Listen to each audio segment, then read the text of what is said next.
So yes, good afternoon. My name is Diana Vasquez. I'm the BERDO Review Board manager. The BERDO Review Board does not currently have an appointed chair, so I will lead us in a vote for acting chair. Does anyone on the BERDO Review Board want to make a nomination for acting chair for today's meeting? Sure, I nominate Stephen Ellis. Thank you, Board Member Jacobs. Is there a second? Second. Thank you, Board Member Faruqi.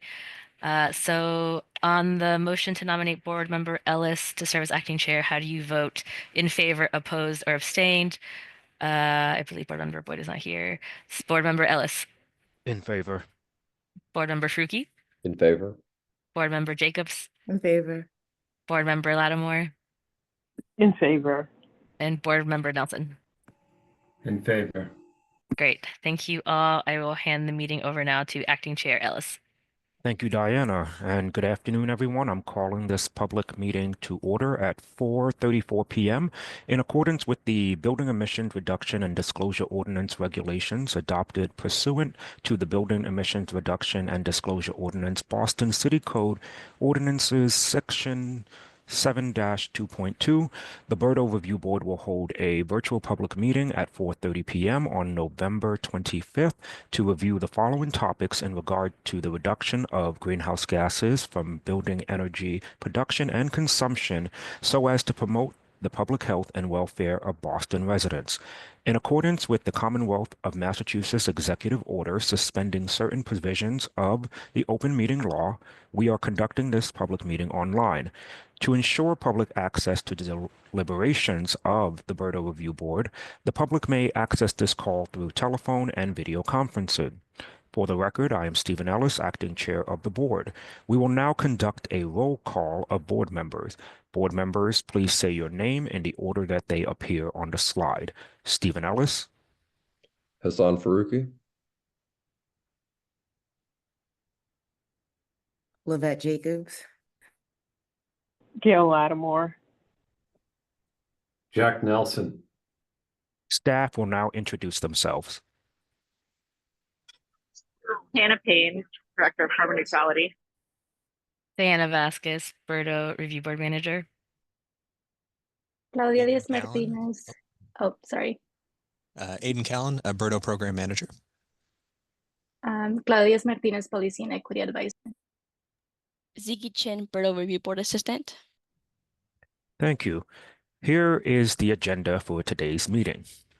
We will start by voting on flexibility measures application. We will then hear from the Environment Department on a reporting update following the November 15th extended reporting deadline. We will then vote to approve the meeting minutes from the last meeting and hear administrative updates. Finally, we will end with an adjournment. We will hear some information about flexibility measure applications and discuss and vote on the applications. I will now hand it over to Zig. Hello. So first we were doing the YMCA.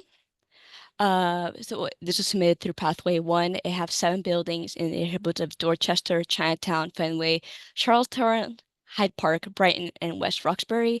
The applicant met all eligibility criteria and the application was deemed complete. These are the standard conditions that apply to all Pathway 1 applications.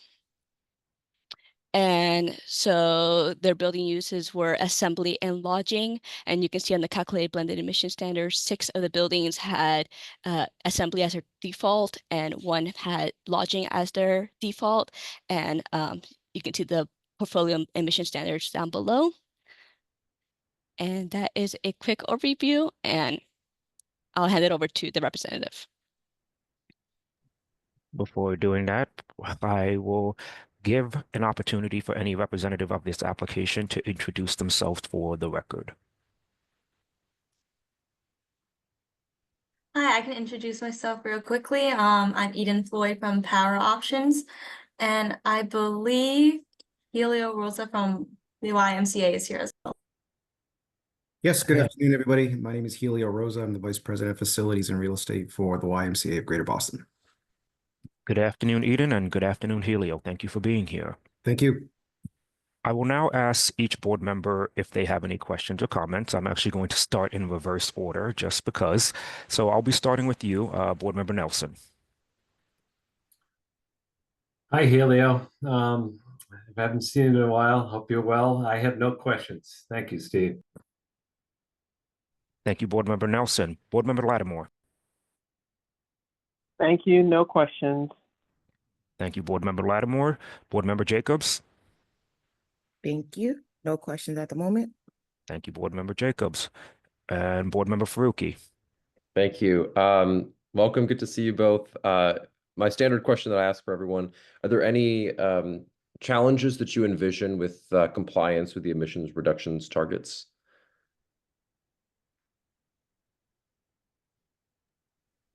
Eden, I'll take that one. Yes, there are challenges. Part of the reason that we're before the board today is we have developed a strategy to best face those challenges for us as an organization. We have, beyond the 7 that are on this application, the YMCA Greater Boston actually has 13 locations spread around Greater Boston and the suburbs. I'm happy to share and excited to share that beyond what BERDO is requiring us for these 7 properties, us as an association have made the strategic decision to get to net zero by 2050 across all 13 of our locations.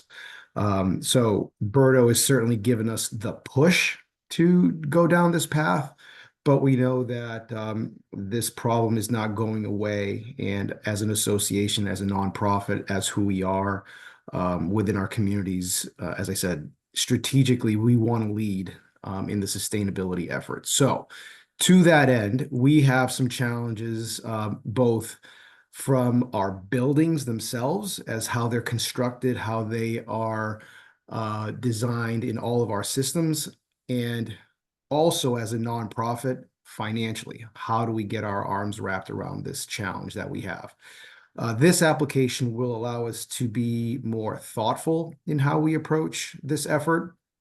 None of our buildings are alike, and they all have different challenges. So by going through this portfolio application, it does give us a little bit more time and allow us to have that intentionality of how we go about it. We have older buildings that are not on this list that need more pressing addressing than the ones on this list. So if we were limited on a building by building or from a building by building standpoint, it would really not make us as effective both on the strategy and financially. So this is really a global strategy to position us best to meet these needs by 2050. All right, excellent. Thank you so much. No further questions. Thank you, Board Member Faruqi. And Helio, thank you for that explanation. Glad to hear that you have all set a net zero by 2050 goal for the YMCA properties here. In general, I thought the application looked pretty straightforward to me. I didn't really have many questions in general. The only thing that I was just curious about is the mentioning of the older buildings, and it seems like you expressed some difficulties. Just out of curiosity for you, or maybe even the city, are there any other buildings that you're planning on applying for hardship, or have you considered any hardship applications, just out of curiosity?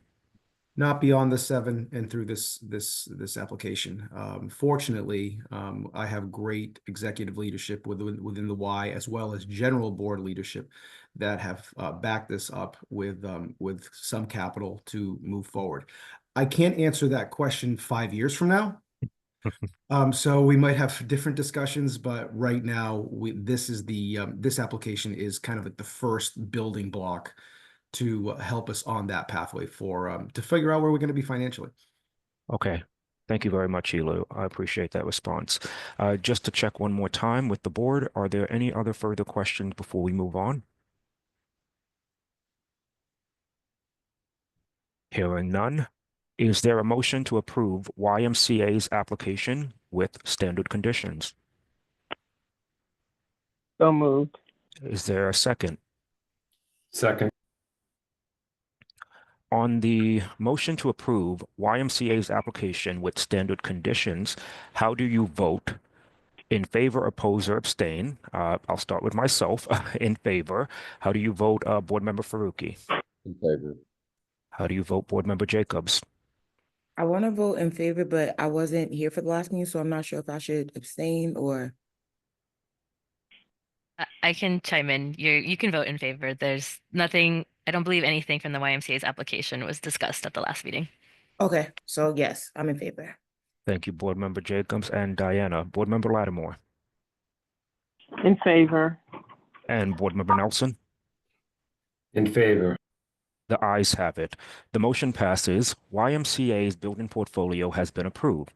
Per the regulations, the Environment Department will send you a copy of the written decision letter within 7 days. Thank you, Helio and Eden. Thank you to the board. Jack, really nice to see you.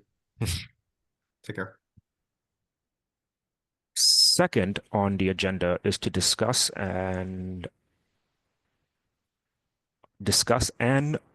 Okay, that word "and" is throwing me off. I apologize. Second on the agenda is to discuss an update on BERDO reporting. I will hand it over to Aiden.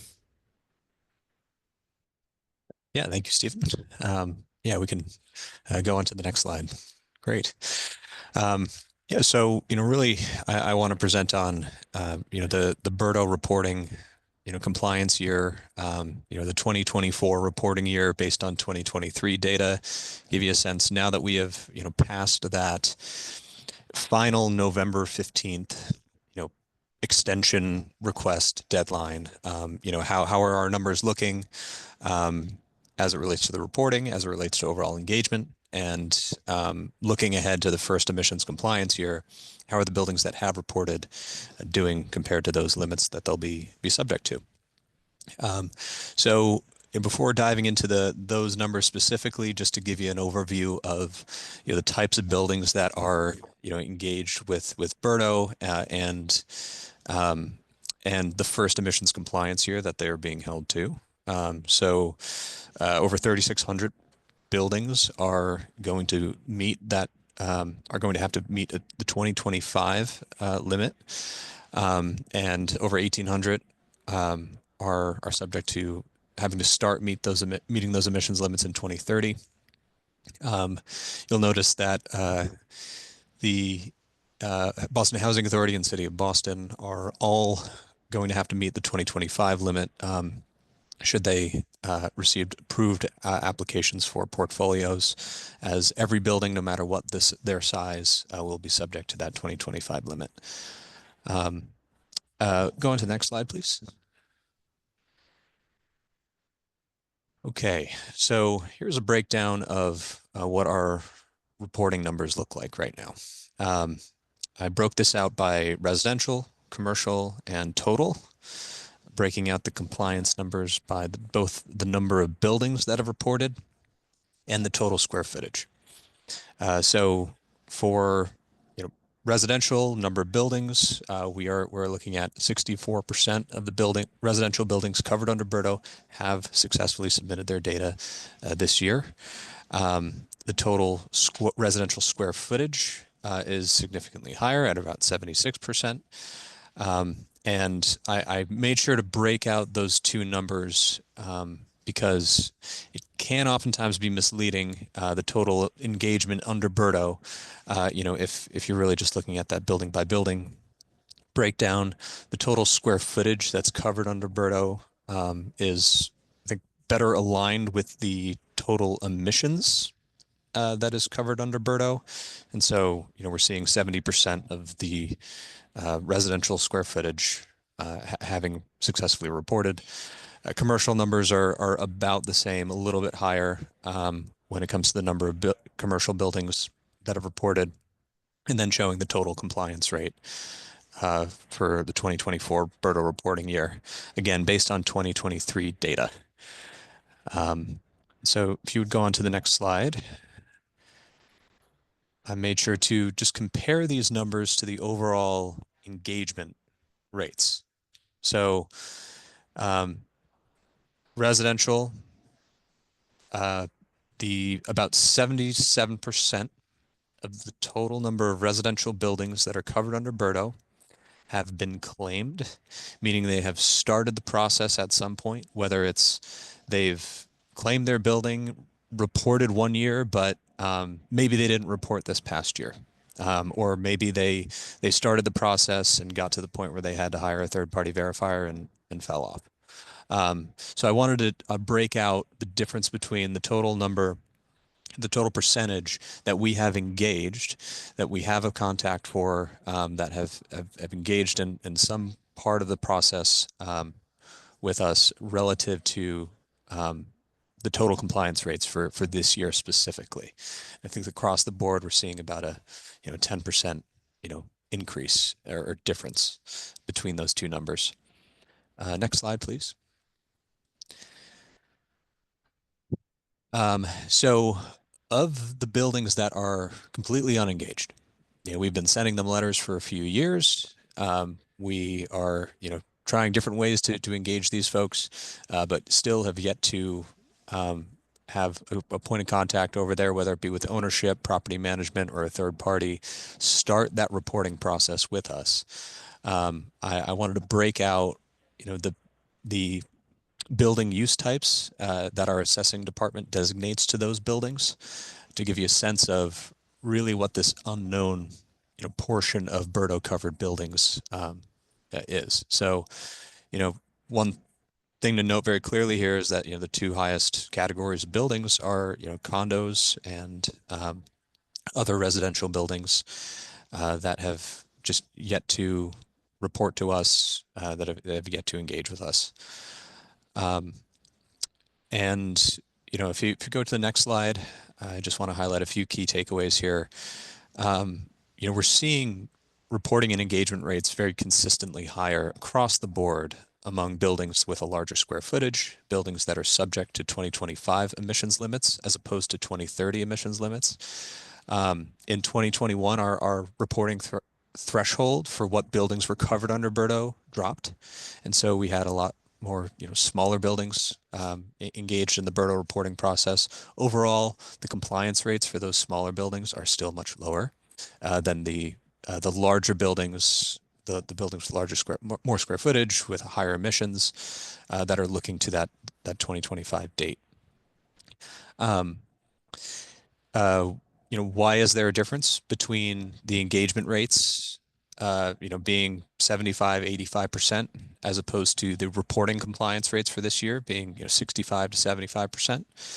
And that's because owners might start reporting one year and then drop off and failed to report this past year. Maybe they reach out to a third-party verifier but just never complete that process.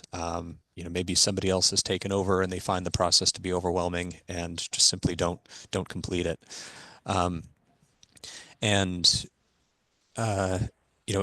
would also note too that the 2030 buildings subject to BERDO account for about 34% of the total buildings covered under BERDO, but only about 10% of the square footage.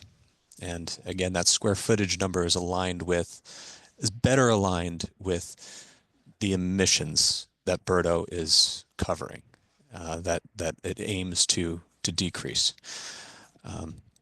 So really looking at these 2025 covered buildings, about 90% of the total emissions that are covered under BERDO are subject to 2025 emissions limits. Next slide, please. Okay, so with the information that we have that has been reported to us, we're able to project how building owners that have reported to us are doing relative to that upcoming limit that they are subject to. So these are really all BERDO buildings subject to 2025. And of those buildings that have reported, about 85% of them are already meeting that 2025 limit. And then we see about 170 or so of the buildings that are not meeting the limit can meet that limit by taking advantage of renewable electricity opportunities, whether it be Boston Community Choice Electricity, enrollment in power purchase agreements, renewable energy certificate purchases, on-site solar. And then we have the 75, 80 or so buildings that where renewable energy purchases are just not going to be enough. They're also going to have to look at alternative compliance payments or take advantage of other flexibility measures that BERDO has to offer. So our focus over the next year, really given the number of buildings that are already meeting 2025, we're messaging a lot of having to plan for 2030, when that emissions limit decreases, and many of these folks will not be meeting that 2030 limit. So really, for most folks, it's looking out to 2030, but making sure that the building owners that are not currently meeting 2025 are well informed of that fact and know what their options are heading into that time period. Next slide, please. So, of the buildings that are not currently on track for 2025, I just wanted to break down the building use types, the reported building use types of those buildings. So, majority of those are multifamily. And then we see just a breakdown of other building use types as well. So, and I believe that is it from my end. So more than happy to answer any questions. Okay, thank you, Aiden. So I will now ask each board member if they have any questions or comment. I'm going to start with myself. I have a lot of questions, but I'm going to limit them as much as possible. So just to jump in really quickly, I noticed on one of your slides it says the analysis does not include public-owned buildings. I believe it was the last slide there. And I'm just curious, where is the city at in terms of, are you on track, for example? That's my first question. And then building on that, I'm going to ask a question about sort of the status of where the city is at with their building portfolio, and perhaps Diana or Ziggy can give us a little bit of an update on where they're at with that. So Aiden, I'll turn it over to you for a moment. So I can't speak to that question with absolute certainty right now. It's my understanding that if pursuing the portfolio option, the city would have a bit more breathing room to be meeting those emissions limits at least until 2030. I don't know the exact year that where they should they continue with business as usual and not make any changes in buildings, that suddenly their portfolio is not meeting that limit. So happy to follow up just to provide a bit more clarity there. But we just excluded that from that graph because we just wanted to show the external outreach that we're going to be doing to building owners that are simply not meeting that upcoming 2025 limit. These are the folks that we're having to work with outside of the city. So that's what I can speak to there, and I may turn it over to Diana, Ziggy on anything as it relates to the city's portfolio. Sure. I'm happy to report back on the city's building portfolio application. So as for context, for folks who maybe missed that meeting, the city of Boston is also subject to BERDO, and all of the buildings are subject to BERDO. And the city will be applying or has applied for a building portfolio because the city has to apply via Pathway 2 that allows the review board to request a hearing. And so that happened at the last meeting. The city of Boston came before the board. The board sought a hearing. But I will say that meeting also brought up a lot of good questions, and it turns out that our staff person, who unfortunately is not on the call today, who does oversee the city of Boston's portfolio, has some updates that he would like to make to his application. So we have chatted with him, and he believes he would like to come before the board. Initially was hoping today, but it just wasn't, the timing didn't work out. And because the December 9th meeting is the residential tenants meeting, we think it will happen on January 13th, which will be the first meeting in 2025. So we believe he'll just come and do a hearing for the building portfolio application and highlight any updates he made to the building portfolio itself. Thank you, Diana. I see Hannah has unmuted, so I'll pause in case there's something that you wanted to add, Hannah. I think Aiden and Diana covered it. Yeah, I think the the reason for taking those out of the analysis is, as you saw, there are a lot of BHA and City of Boston buildings, so those can kind of dwarf the analysis, especially knowing that, you know, the City of Boston has already applied for a portfolio, and we expect BHA to be applying for a portfolio as well. So, kind of taking that out helps with the analysis. Thank you, Hannah. Speaking of BHA, I will say upfront, I'm slightly concerned about it being subjected to that same 2025 limit and wonder if whether or not flexibility, given the uniqueness of those buildings, the age of those buildings, and the type of work that needs to go into those buildings, whether or not it might offer the city a little bit of a wiggle room just based on what we're noticing with non-city owned buildings. Residential buildings seem to be an area where there is room for concern in terms of meeting that compliance. So I do worry for the BHA application and whether or not it should in fact probably have a 2030 versus the overall building. So I'll pause to see if anyone from the city may have a response or a thought on that. I know the ordinance states that you would subject yourself to 2025, but I'm just calling out a noticeable trend that is happening, at least in what I saw. Yeah, appreciate that concern. The BERDO team is meeting with BHA, and we were in touch with them and talking through their reporting and working on their portfolio application and making sure they have everything they need for that. But certainly, and kind of broader conversations about decarbonizing BHA as well. So conversations are happening, and we hope they'll come before the board soon with their applications. Thank you, Hannah. Last thing I'll say for now is I think in the future it'll be helpful to see some sort of mapping of where these problem areas are, where you're not getting the kind of engagement that you're looking for. I know we've provided a map before in the past, and so that's just something that I'm going to put out as a request just to see that again in the future when we go through another round of reporting and compliance. So no comments necessary there. Just wanted to put that out there. So I will now pause and turn it over to Board Member Farouk. Thank you, Acting Chair. Is the BHA compliant with the reporting requirements to the best of our understanding right now? Yeah. We've been working with BHA to get them across the finish line. They have over 500 to 600 buildings, and it's about 50 or so properties. But as BERDO requires building by building reporting, it can take a lot more time to have that just additional level of granularity across all reporting statistics. So it's taken them some time, but we're working with them to make sure that we're continuing to develop a more efficient process moving forward so that they can get reported in time and not have to rely on extensions moving forward.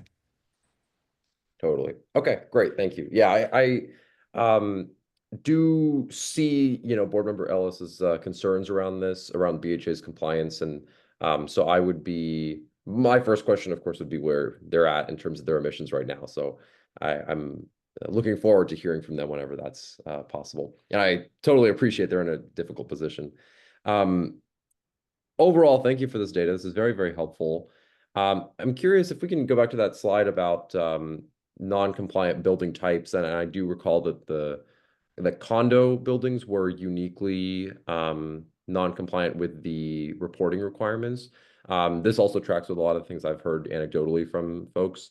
I'd love to just hear some of the outreach strategies that the city has used to work with condo boards and condo owners.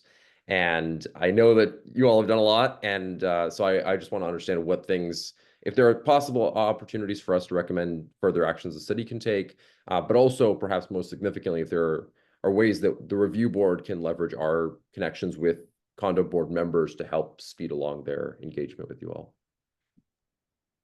Yeah, so I can start, and then if other staff want to add in.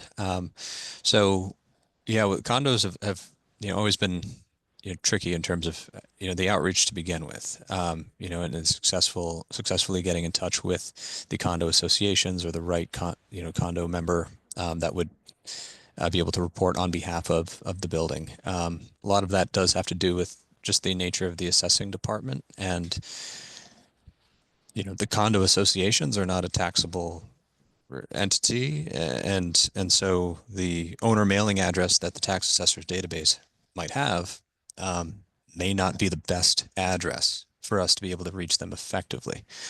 And so, you know, we've had, over the last year, taken a number of measures to, increase our outreach tactics. One of which was over the summer, we went door to door to every single building across the city that was unengaged with us, where we did not knock on doors, but we took note of any property management contacts that were tied to the building, or any other contact information just posted on the building itself, where we could just better successfully engage, whether it be the property management company or the condo association directly.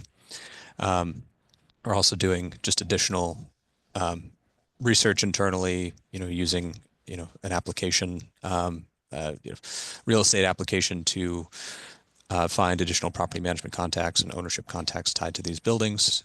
So we've had good success there. And for our mailing outreach ahead of next year, we're going to have a much more robust set of mailing addresses, particularly when it comes to non-compliant buildings or unengaged buildings. So I speak to that just on the engagement side of things. It's been a consistent challenge overall, and that I think is in part why you see such a skew towards that just non-engaged buildings there. We have also worked over the last couple months to develop a handbook specific for condo associations, condo owners, on just how to better navigate the process of building decarbonization and compliance with BERDO. So when it came to perhaps lack of resources being a barrier, resources specific to condos and how they make decisions, we're just better bridging that gap now with the resources that we currently have. But this is certainly going to be an ongoing effort, and we're going to have to continue to rely on all different sources to reach these folks. And so, we've discussed giving kind of having the unengaged parcel numbers and the property addresses, and working with city liaisons, city councilors, on just how to best reach these condo associations specifically. But you certainly want to just continue to collaborate with review board members as well on best practices there.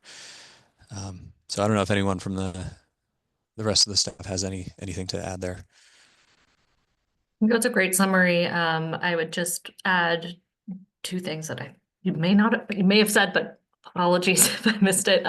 We had a webinar with our condo handbook, so that was really got a lot of condo associations engaged, because the law team that we worked with for that does a lot of condo work already in their day-to-day practice, so they were able to reach a large number of folks that way.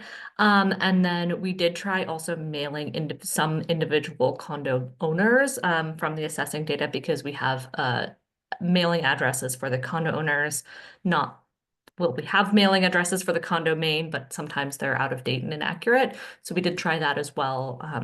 We didn't mail every single condo owner every single piece of mail, because that can be like hundreds of unit owners per building, but tried to send it to a good sample and say, bring this to your condo association. So that did work to some degree as well. And then I think, we're continuing to follow up on the door-to-door that we've done, and hoping that will get even more folks, and a lot of those condo associations that have property managers engaged too.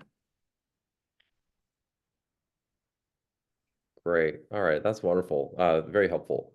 And you mentioned that you're doing door-to-door outreach, but you're not knocking on the doors. Is that right? Is there any reason why that is? Yeah, we're just really only basically accessing the lobby where there's just the property management contact information. If there's a doorman, we will ask him for some contact information for the building owner or the property management company. But beyond that, we are really just taking note and not knocking specifically. We're just taking down the information specifically, and I I I don't know if I'm not sure if Hannah or somebody else can confirm if that is just in line with our best practices within the Yeah. environment department. Yeah, so we try to be very careful about like soliciting and like knocking on doors in particular because of a lot of competitive electric suppliers kind of go knock on your door and ask you about your energy bill, and we didn't want to confuse people with that, so that's why we're avoiding that. But a lot of the properties, should have posted on their building the information for their property manager. So that's really what we're doing, is a bit of a foot exercise of going and tracking that down where we have not had other means to get that information. Sure. Okay, great. Yeah, thank you. That's very helpful to know. Makes total sense. And I don't have any other questions right now, so thank you. Thank you, Board Member Faruqi. I would be nervous to see what your footsteps would be for the Environment Department if you were tracking them, but nevertheless, let's move on. Board Member Jacobs. I don't have any questions at the moment. Thank you. Thank you, Board Member Jacobs. Board Member Lattimore. Yes, I guess I wondered if, on the chart that is the projected emissions, the same chart, compliance by 2025, it's a different chart. 85% of buildings are on track for 2025 emissions. Does that include, as I understand it, maybe I got something wrong, but some folks are asking for adjustments to those benchmark standards. So does that factor that in, or is it just those who are reaching the 2025 standards, emission standards, period? Yes. So this is really just based on that, purely based on data that's been reported to the city, that does not factor in any flexibility. And so the buildings that are not currently on track, many are taking advantage of portfolio compliance, perhaps pursuing hardship, but also potentially using a blended emissions standard too. So mixed use office lab building, if it's 60% office, 40% lab, we'll be able to take advantage of an emissions limit that is just better aligns with how they use their energy. But right now that we are not factoring in that blended standard. So building owners that will adjust the numbers further once building owners opt in to a blended emissions limit. Thank you. And then my only other question is on that unengaged slide, the one that I think Board Member Faruqi was talking about. The other exempt building. What is other exempt building? Like, can you describe what type of building is in that? And I'm sorry if I missed that before. I can jump in on this one. So these are the land use categories from the assessing department. So I will say they are used for taxing purposes. They're not going to necessarily align with the BERDO building uses that we talk about. So I think other exempt building, my hunch is that will be a non-taxable parcel. So it might be owned by a nonprofit. It might be owned by a university, or we just don't have a lot of insight into that. We know that our universities are very engaged, so I wouldn't expect it to be those, but typically non-taxable land is what I think that would be.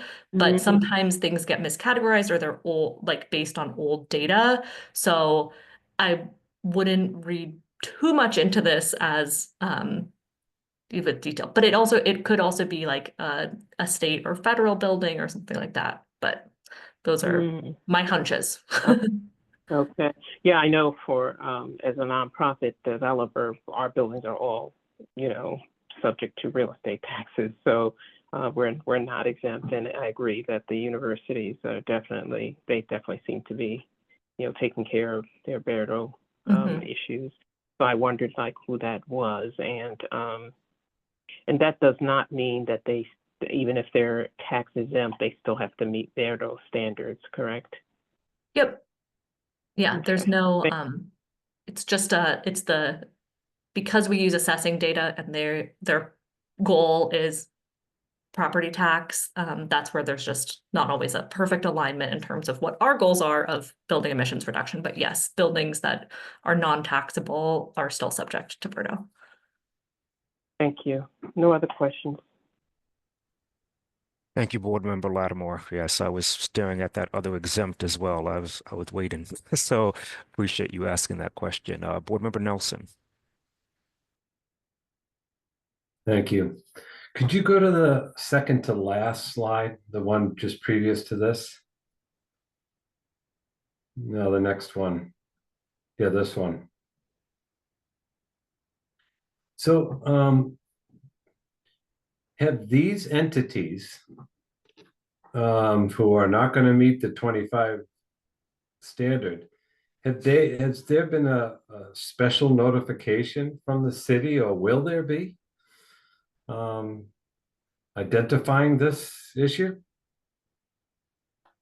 Yeah, we have basically reached out to everyone that has not met the 2025 emissions limits to inform them of one, what year they're subject to and whether or not they're meeting it. And we will be sending out another email to those building owners now that the reporting year is officially ended, and we'll have the final disclosure data available within the next few weeks to be able to kind of officially inform people that just took that extra time to have to meet those emissions limits, or to have to report their data, excuse me.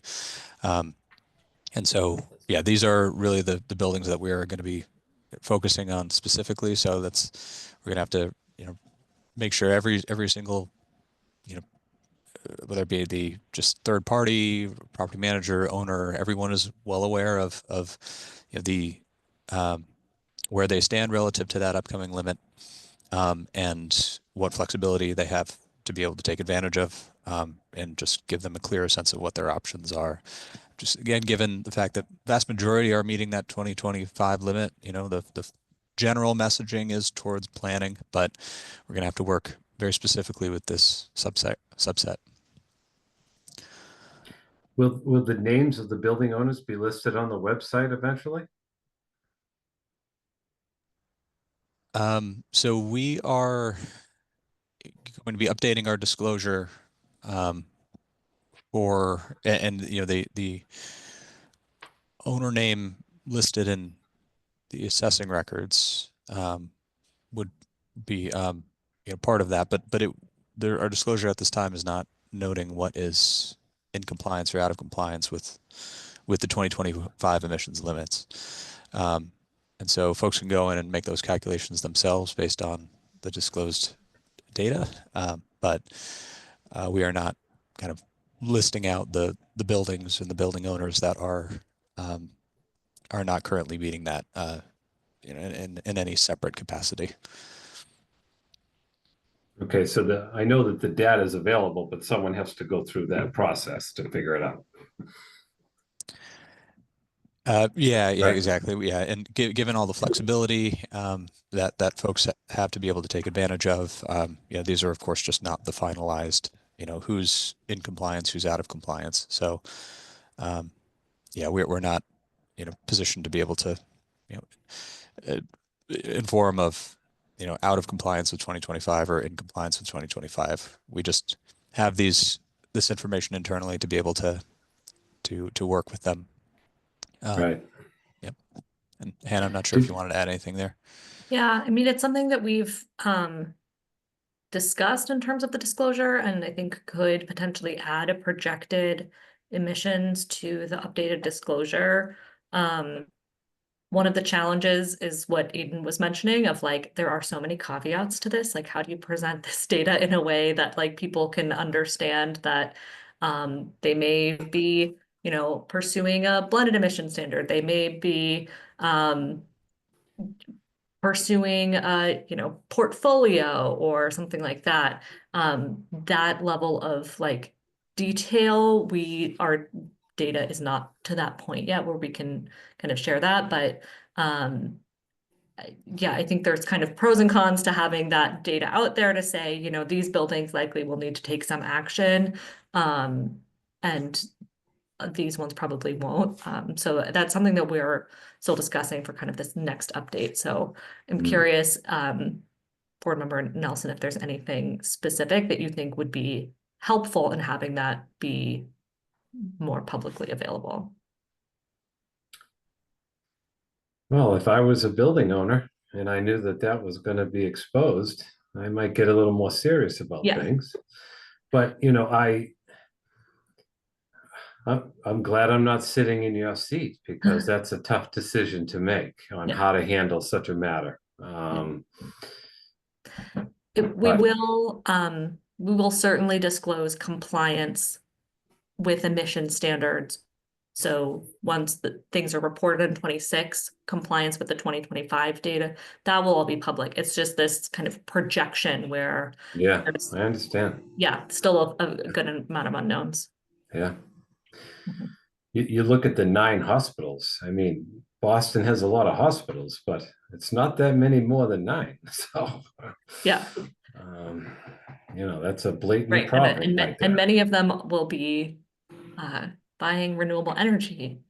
So right, that it changes things. So that's we've been really using this to try to target who we're messaging to. And one other thing I'll just share is we also sent a postcard to everyone who we expect to be subject to the 2025 emissions limits. We sent that, gosh, a while ago, many months ago, just to tell people this is coming, you know, make sure that they have that information too.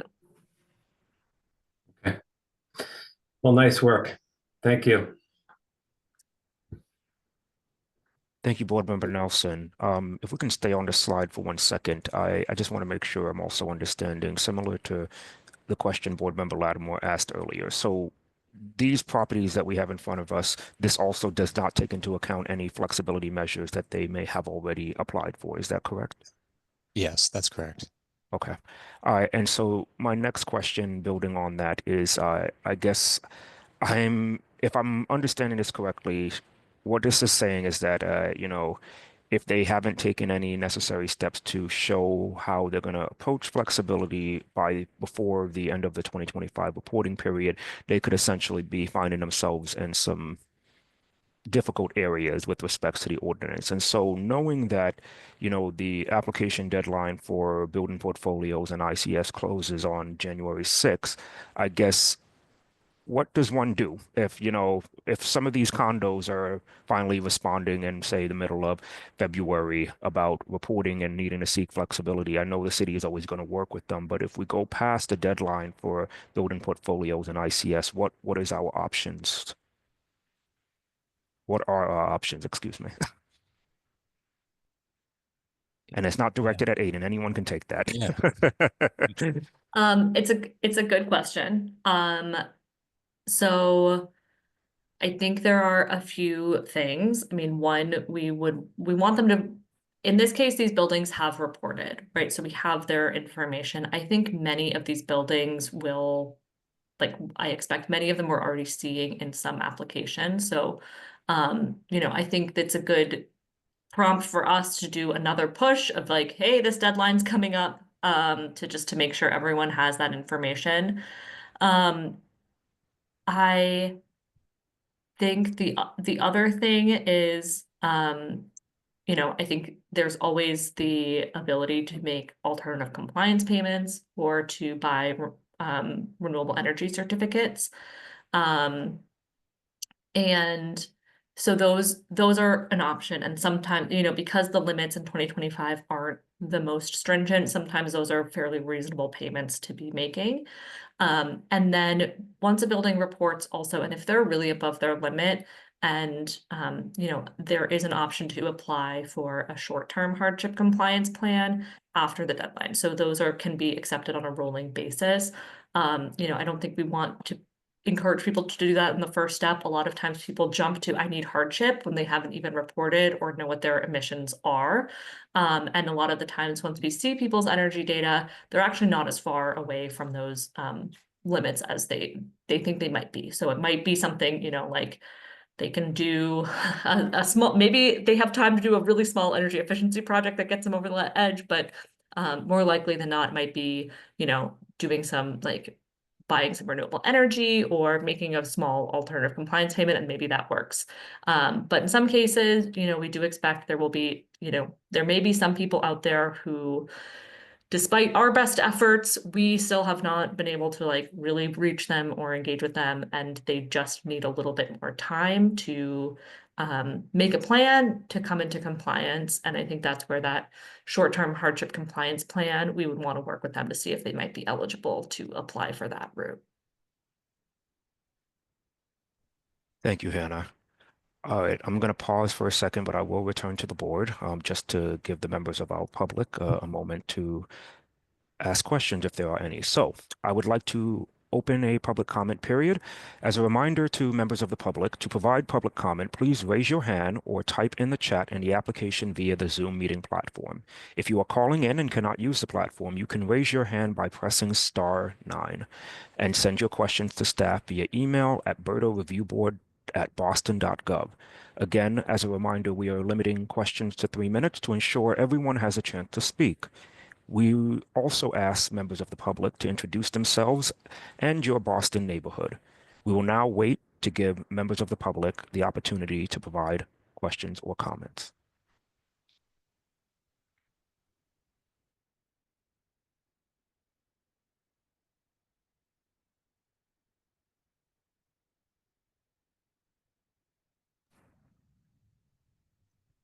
Okay, hearing none. Diana Ziggy, you know my spiel. Are there any questions that were sent to the BERDO Review Board at boston.gov email? No questions in the inbox. Thank you. All right, so turning it back over to the board, are there any further questions or discussions you would like to have? Hearing none, I will just prompt one more, excuse me. All right, so the federal buildings, can you talk to us a little bit about how you intend to handle the reporting with respects to, I feel like you've answered this before, but I'm going to ask again. Seeing them on that list it just brings up my curiosity of what will you expect in terms of compliance? Yeah, this is still something we're working through. I think most likely they will not end up reporting to BERDO, but we're still working through that. The state buildings have been reporting their data, but federal buildings have been trickier, and we are still reviewing kind of our ability to require them to report. So. Okay. Best of luck, Anna, and thank you. Thank you all for your comments, and Aiden, thank you for putting together these slides. All right. Third on the meeting agenda is to approve the previous meeting minutes from November 12th. Are there any questions or comments regarding the meeting minutes?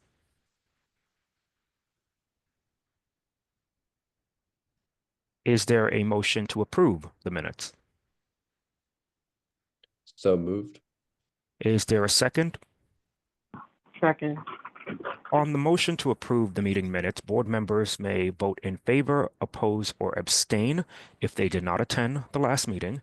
Those in favor of approving the meeting minutes, say aye or show your hands. Aye. Board members abstain, say abstained. Abstained. Abstained.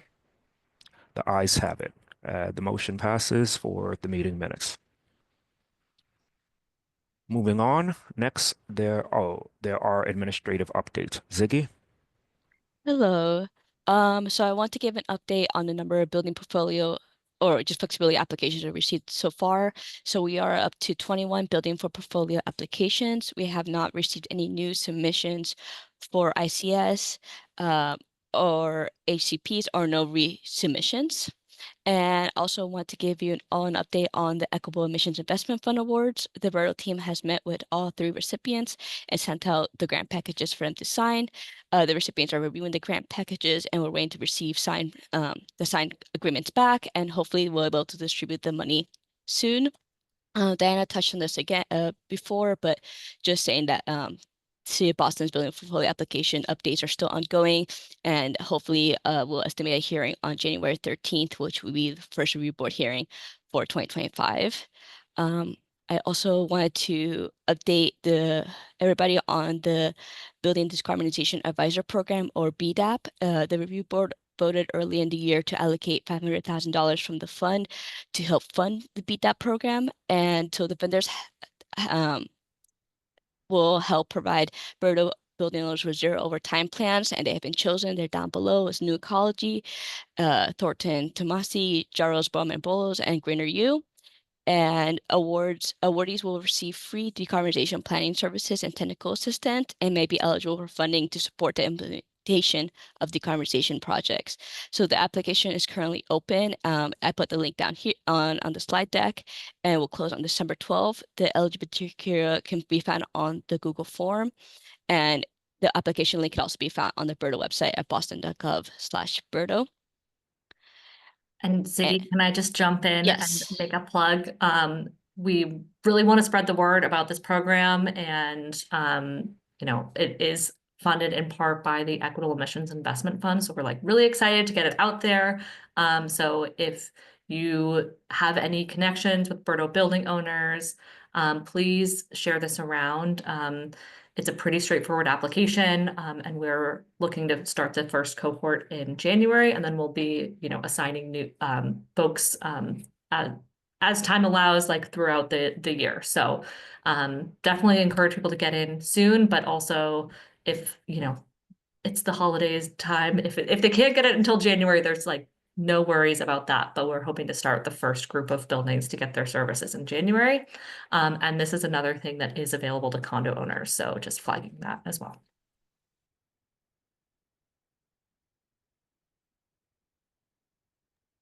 And then just reminding everybody again about the BERDO workshop in Allston Brighton, which will be held at the Faneuil Branch Boston Public Library on December 10th from 3 to 7. The workshop will provide free BERDO assistance for building owners in Allston Brighton, and more information can be found on the BERDO website as well. And then there's an RSVP here in the link as well. And then looking at Hassan, I see you raise your hand. Oh, maybe at the end. Yeah, thanks. Yeah. And then so looking at our timeline, the next and final meeting for the year will be the tenants meeting on December 9th. The city will share resources, tenants will have an opportunity to engage with the review board. Also, I will send the invites to all the review board for the 2025 hearings after in mid-December, but the full 2025 calendar meeting date is up on the review board website if you want to check it out and see how that aligns with your schedule. And then the next meeting is scheduled for December 9th, which will be the last meeting for the year. And that's all the administrative updates.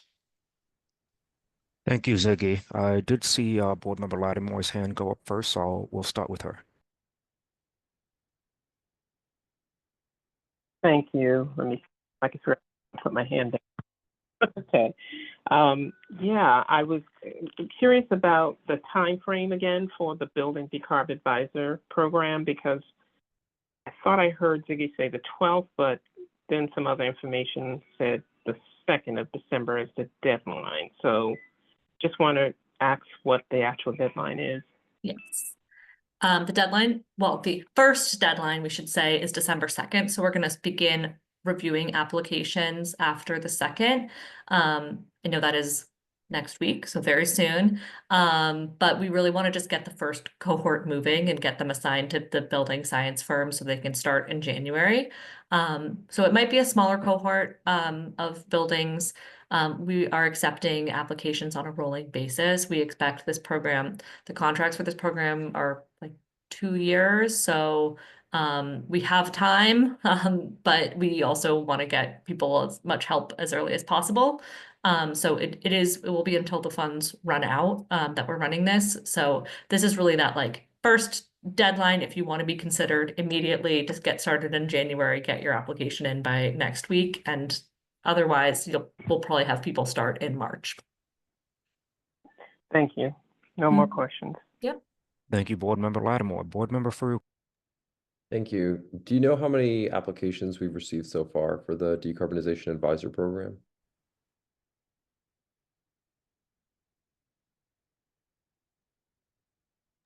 Sorry, I was having trouble unmuting. Last I checked, we have 10. So Okay, great, thanks. Right, and thank you for that update, Ziggy. And just seeking clarification, if it can be publicly said, I know that you had sent out a sort of survey to the board, and so it looks like Monday at this time will continue to be the time that we're utilizing based on the feedback from the board members. Is that correct? That's correct. Yeah, it'll be the second and fourth Monday at 4:30. Got it. All right. Thank you very much, and thank you for sharing the schedule there, Diana. Are there any other questions from members of the board? Chair, if I may. Yes, Uh, please.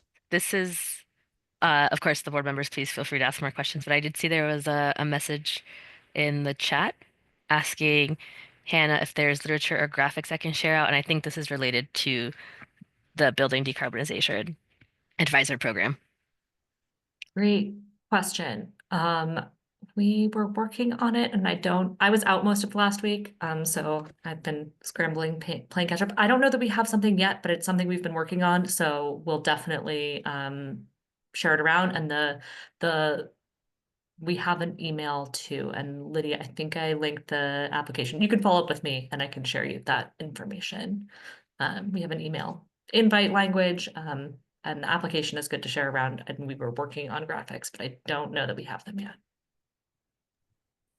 Thank you, Diana, and apologies, Lydia. Your message got lost for me in the chain there.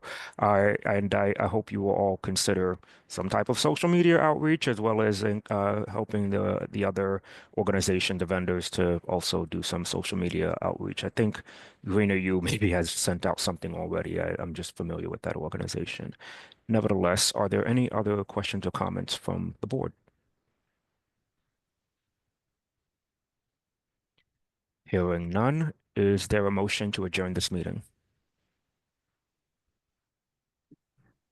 Motion to adjourn? Is there a second? Second. On the motion to adjourn the meeting, board members in favor say aye. Aye. Aye. Aye. Okay. Board members opposed say nay. I believe the ayes had it. The motion passes. This meeting is adjourned at 5:35 p.m. Thank you all and have a relaxing and hopefully enjoyable break. You too. Bye. Thank you. Thank you all. Happy Thanksgiving.